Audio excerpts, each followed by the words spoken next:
I played international sports for 2 decades, almost 21 years.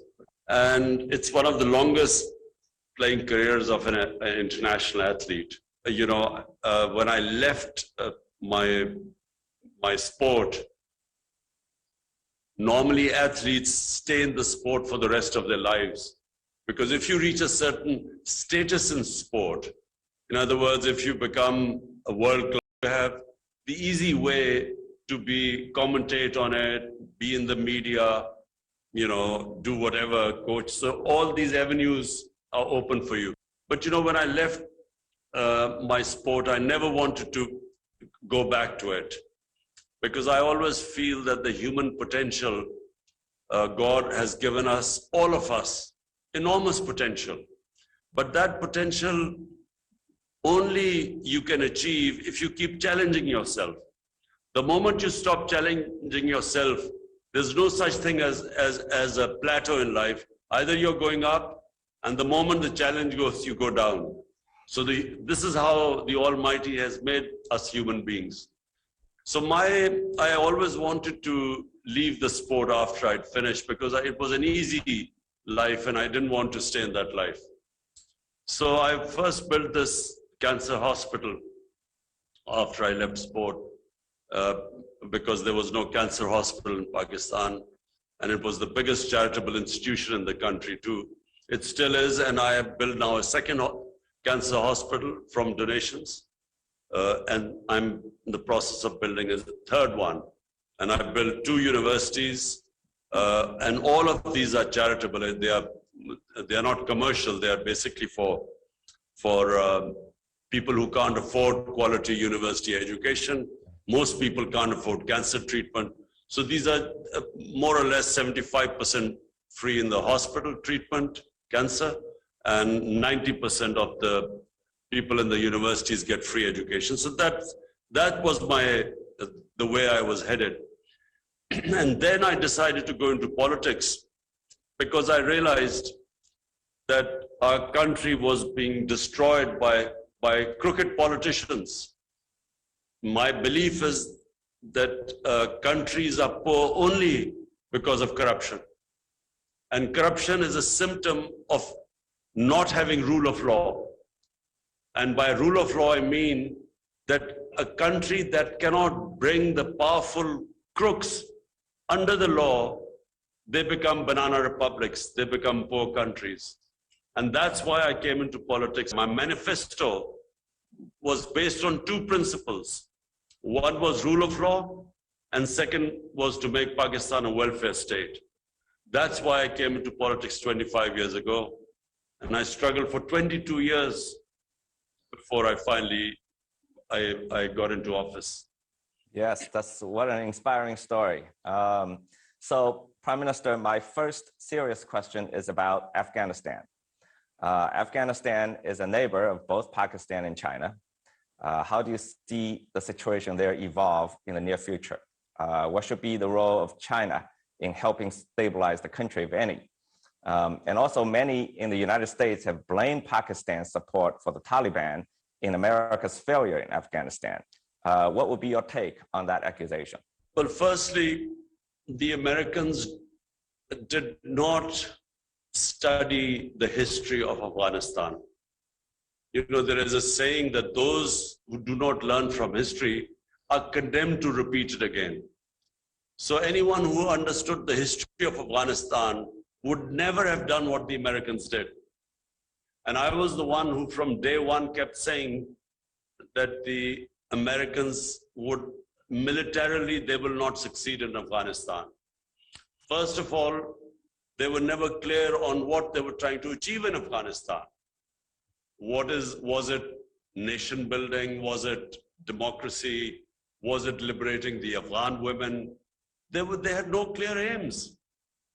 If anything, once Osama bin Laden was killed by the Americans, their mission should have been over, because theoretically, they only came to fight Al-Qaeda. But Al-Qaeda was decimated in Afghanistan in the first 2 years. So what they were doing after that, none of the Americans themselves knew what they were doing there. So when you have no clear aims of why you've invaded a country, it was always going to be a failure. And secondly, they don't understand the Afghan character. The people of Afghanistan do not accept foreigners in their country ruling them. They do not accept control from outside. They are one of the most independent-minded people. So anyone who thinks who can control the people of Afghanistan or occupy them, they haven't read their history. So I used to keep saying throughout 20 years that there was not going to be a military solution because I know the history of Afghanistan. My ancestors came to India from Afghanistan. So, and I'd read the history. So unfortunately, no one understood because the generals believed in their firepower and they thought, you know, they were invincible. But if a people do not want to be ruled, you cannot rule them. If a people do not accept a foreign invader, he will always find it difficult to control them for long. So number one, the whole mission of the US was based on false premise and had no clear goals, and it was never going to succeed. Now what has happened is that after 40 years, actually there is no conflict in Afghanistan anymore. There is no civil war going on. There's no fighting in Afghanistan. But the problem that Afghanistan faces is that in the US, somehow, they cannot distinguish between the Taliban government and the 40 million people of Afghanistan. And the danger is that in trying to punish by sanctioning the government, the Taliban government, they will end up, there is a huge humanitarian crisis unfolding in Afghanistan. And this is what should be avoided. I have raised my voice on every forum. If Afghanistan descends into chaos because of the sanctions, because already, even when the Americans were there, half of the population was below the poverty line. So when a country that its budget depended 75% on foreign aid, when you cut off the aid and then sanction the country, this could be the biggest man-made humanitarian crisis. So what China, Pakistan, the neighbors, the Europeans, everyone what they must do is convince the Americans that this is not the way to go about dealing with Afghanistan. Because in the end, if there's chaos in Afghanistan, the reason why the Americans first landed in Afghanistan was because of terrorism. So if there's chaos in Afghanistan and the Taliban government gets weaker, it will not be able to take on international terrorists like ISIL. Yes, indeed, indeed. So Pakistan and China, of course, have enjoyed perhaps one of the most durable partnerships in international relations. And this relationship is deepening in a more turbulent world, especially in the two countries' cooperation with the Belt and Road Initiative. The Waja port, for instance, is becoming a strategic project. Now, many in the West view it with suspicion. There have also been fear of opposition against it within Pakistan. So how do you see it, and what can the two countries do to foster a more mutually beneficial relationship that also contributes to the region? Well, I do not understand why there is this suspicion about CPAC and the Gwadar port. It makes no sense because as far as Pakistan is concerned, and let me tell you as the Prime Minister, my number one priority is the 220 million people of Pakistan. Yes. About almost 25 to 30% of our population is below the poverty line. And Pakistan has really, especially in the past 30 years, we have really gone down because of these two families taking turns to loot the country. And of course, then joining the US war on terror, which was a disaster for Pakistan. Pakistan should never have participated in the war. You know, while the US lost 2,000 to 3,000 4,000 people in the entire 20 years since 9/11. Pakistan lost 80,000 people. And we had over $100 billion lost to the economy. So our top priority right now is to look after our people. And our whole emphasis, my government's emphasis, is on geoeconomics. We want to build our economy now and to lift our people out of poverty, taking a cue from China. What China achieved is really what we look towards China as a role model, because never has any nation taken so many people out of poverty in such a short space of time as did China. So this is really my main concern, that how do I lift people out of poverty? How do I create wealth in my country? And we see CPEC and Gwadar as a great opportunity for our geoeconomics. And I think this is not exclusively just between Pakistan and China. We invite any other country to come and join in and invest in CPEC projects. Yes, indeed, the economic opportunities are great going forward. So now I want to talk about India a little bit. So China and India have had a difficult period of tension in the past 2 years. It has somewhat stabilized in recent months. So how do you see this tension in the next few years from Pakistan's perspective? See, Dr. Eric, I know India better than probably most Pakistanis. And that was because of cricket, because cricket is a religion almost in both the countries. It is the most, people are fanatical about watching cricket. So being a cricketer, I used to play there a lot, and I got a lot of love and respect in India. And I probably know India and Indians better than most Pakistanis. When my government came into power, my first priority was to normalize our relationship with India. And we have only one issue with India, and that is the Kashmir, where India is denying the people of Kashmir the right of self-determination, which was guaranteed by United Nations Security Council resolutions. And unfortunately, India has been denying them that right. And it's a disputed territory between Pakistan and India, acknowledged by the UN. But unfortunately, and I say very unfortunately, because I think it already is, and in future it will hurt the people of India much more than, say, even Pakistan or China. So what is happening in India is this government which only thinks that India belongs to Hindus. And in doing so, it is basically marginalizing something like 600-700 million human beings who are now considered second-class citizens, including the 200 million Muslims in India. So it is a terrible situation for India. And I must say, as someone who knows India, I think it's a great tragedy that has happened to India. And that's why India is having problems from within, and it is having problems with its neighbors.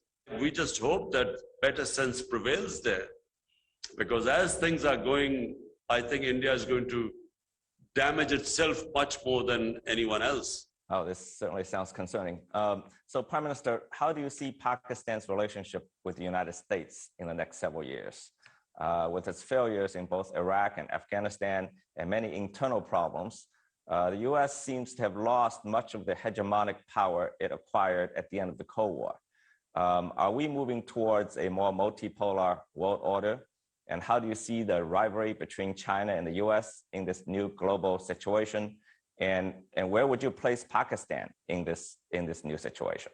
Dr. Eric, look, anyone who's a student of history, like I'm sure you are, I certainly am, there is no such thing as any one nation staying on top forever. It just doesn't happen. All nations go through the same. They go through a period of real self-belief and hard work, and they're motivated, and they just forge ahead of other nations. But there always comes a time when that nation relaxes, it loses that motivation, and then some other nation comes up. This is a human history. The last thing the world wants is another Cold War. and I say this with a lot of fear, the sad trend, unfortunate trend of this rivalry between the US and China. If this could easily turn into healthy competition, and in that the whole world gains from it. But if it goes into a Cold War type situation, like we witnessed, after the Second World War between the Soviets and the US, I think the world does not want another Cold War. And for Pakistan, again, I repeat, my concentration is only on one thing: how to look after the 220 million Pakistanis. Half of them are not in a good place, who are hovering on the above poverty line, and half of them below. I mean, the bottom 50% is hovering on the poverty line. So my main concentration is how do we look after our people? How do we provide them their basic necessities? How do we bring rule of law in my country? And the last thing we want is any sort of conflict. So Pakistan, and to answer your question, I see Pakistan's role as maybe one day replicating the role Pakistan played in 1970 when it brought China and the United States together, when Dr. Kissinger made his famous visit to China. I see our role again, us playing that similar role, rather than getting caught up in these rival blocs. I think the world will suffer because of this, if it happens. Yes, indeed. I think China certainly is not looking for a new Cold War. I have a sensitive question for you, Prime Minister. The United States and Europe have accused China of genocide against the Uyghurs in Xinjiang. Now, as the leader of a major Muslim country and a country that shares a border with China and geographically close to Xinjiang, what do you see from your perspective? Dr. Eric, we especially asked our ambassador in China, Moinul Haq, to go and have a look in Xinjiang and find out what is actually going on. And the report he gave to us was completely different to what is coming out on the Western media. According to him, there is more development taking place. The emphasis on development in Xinjiang is unprecedented. He did mention that there were terrorist attacks by ETIM, and therefore, because of that, there is a certain security issue. But, the sort of things we were told don't exist in Xinjiang and against the Uyghurs. Well, that's a lot of information. Well, thank you, Mr. Prime Minister. So my last question, we all know Pakistan has been a great and close friend of China's for many, many years. We call you Bata, as you know, and we all wish Pakistan well. So please tell us, what is your long-term vision for your country? Dr. Eric, let me say first of all that, United States has been also a good friend of Pakistan. But it hasn't been a sort of like with China, an all-weather friend. There have been times when the US has been very friendly, but then, when they think Pakistan is not of use to them, then we get abandoned, and then they again sort of become friendly. For instance, Pakistan became a frontline state against the Soviets in Afghanistan, so Pakistan became a friend of US, and sort of they even helped us and they were good to us. But the moment the Soviets left, they slapped sanctions on Pakistan. But then 10 years later, when again 9/11 happened, they again became very good to us. But then when they could not win in Afghanistan, then we were blamed for this debacle, what took place in Afghanistan. So with US, it's not really been what it has been with China, an all-weather friend. China, for 70 years, our relationship, it has been consistent. Pakistan has at every possible forum stood with China. And China, whenever Pakistan has needed China, China has stood with us. And so it's gone deep into our public. It's a peoples to peoples thing now. It doesn't matter whether Imran Khan is in power or someone else is in power. Whoever comes to power in Pakistan will always have a very close friendship with China because it's a people to people friendship. Yes, of course. I think we feel the same here. Thank you, Mr. Prime Minister, for your time. It's been a great honor. And I think you'll reach a lot of Chinese audience. And thank you very much for being at the Olympics and show your great support for this amazing event. Azam Imran Khan Chinese media को interview दे रहे थे। इस मौके पर उनका ये कहना था कि ओशगोर में मुसलमानों के ऊपर किसी किस्म का जुल्म नहीं हो रहा, बल्कि वहाँ पर चीन में पाकिस्तानी सफ़ीर ने उन्हें बताया है कि ओशगोर में बहुत ज़्यादा डेवलपमेंट हो रही है। उनका ये कहना था कि चाइना और पाकिस्तान एक तवील मुद्दती शराकत के ख़्वाहां हैं और चीन पाकिस्तान का काबिल एतमाद दोस्त है।